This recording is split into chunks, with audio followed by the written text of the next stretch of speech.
हम पिछले 5 सिंहस्थ के बाद ये मौका पाएंगे 2028 में, जब हमारे साधु संत महामंडलेश्वर, आचार्य महामंडलेश्वर और शंकराचार्य अपने शुद्ध जल से यहाँ आचमन कर सकेंगे, स्नान कर सकेंगे।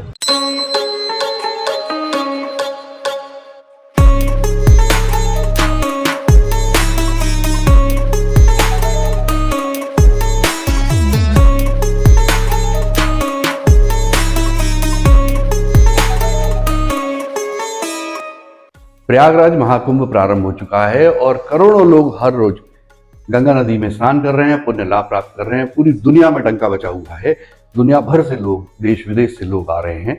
ये बड़ा ही आनंद और उत्सव का समय है भारत में, लेकिन मध्य प्रदेश के लिए चिंता का विषय है। मध्य प्रदेश सरकार के लिए चिंता का विषय है, क्योंकि 2028 में यानी कि 4 साल बाद उज्जैन सिंहस्थ आने वाला है।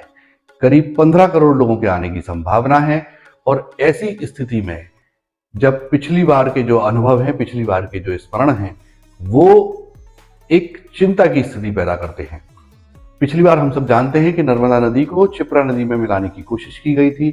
इंदौर की कान नदी के माध्यम से इंदौर का सीवेज बहुत बड़ी मात्रा में क्षिप्रा नदी में आकर मिल गया था।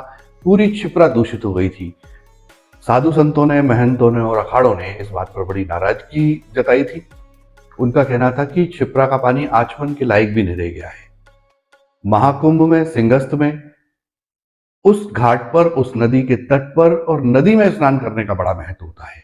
जैसे महाकुंभ में प्रयागराज में गंगा नदी में स्नान करने का महत्व है, उसी प्रकार उज्जैन सिंहस्थ में, उज्जैन में क्षिप्रा नदी में स्नान करने का महत्व है। साधु संतों ने कहा कि यदि नर्मदा के जल में हमें स्नान करना है तो हम नर्मदा किनारे चले जाएंगे, आप नर्मदा को लेकर उज्जैन तक मत आइए। अब सरकार के सामने चुनौती ये है कि क्षिप्रा नदी में इतना पानी होता ही नहीं है कि वो 5 करोड़ लोगों को या एक इतनी बड़ी संख्या में लोगों को स्नान के लिए पर्याप्त हो जाए। कुछ ना कुछ करने की जरूरत है। पिछली बार नर्मदा नदी का पानी मिलाया था, गड़बड़ हो गई थी। इस बार साधु संतों ने, महंतों ने, अखाड़ों ने मना कर दिया है, नर्मदा का जल नहीं चाहिए।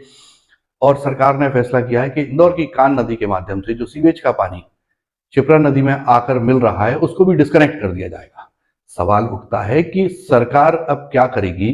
क्षिप्रा नदी में पानी कहां से आएगा? मुख्यमंत्री डॉक्टर मोहन यादव ने घोषणा की है कि 2028 सिंहस्थ में सबको, यानी 15 करोड़ लोगों को या शायद इससे ज्यादा लोगों को क्षिप्रा नदी में क्षिप्रा के जल से स्नान करवाएंगे। ये बहुत बड़ी चुनौती है। क्षिप्रा नदी में जब 5 करोड़ लोगों के लिए पानी नहीं था, तो 15 करोड़ लोगों के लिए या 20 करोड़ लोगों के लिए पानी कहां से आएगा?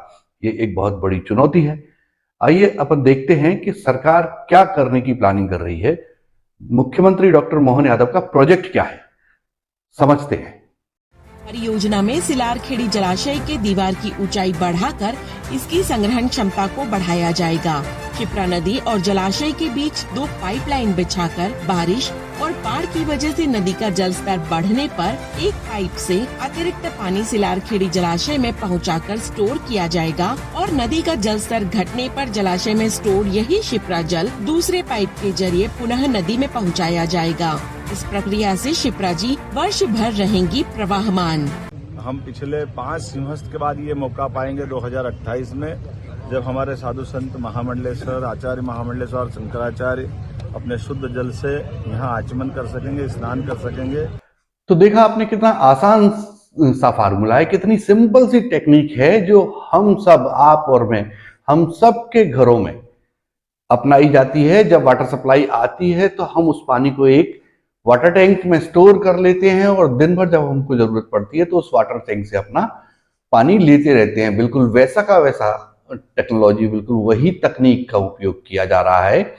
और जब बारिश के दिनों में क्षिप्रा नदी में पानी ज्यादा होगा, वाटर लेवल ज्यादा होगा, तो उसको एक तालाब में स्टोर कर दिया जाएगा। बड़ा सा एक वाटर टैंक बनाया जा रहा है और उसमें स्टोर कर लिया जाएगा। जब नदी सूखने लगेगी, उसमें वाटर लेवल कम होने लगेगा, तो वो पानी नदी में वापस डाल दिया जाएगा।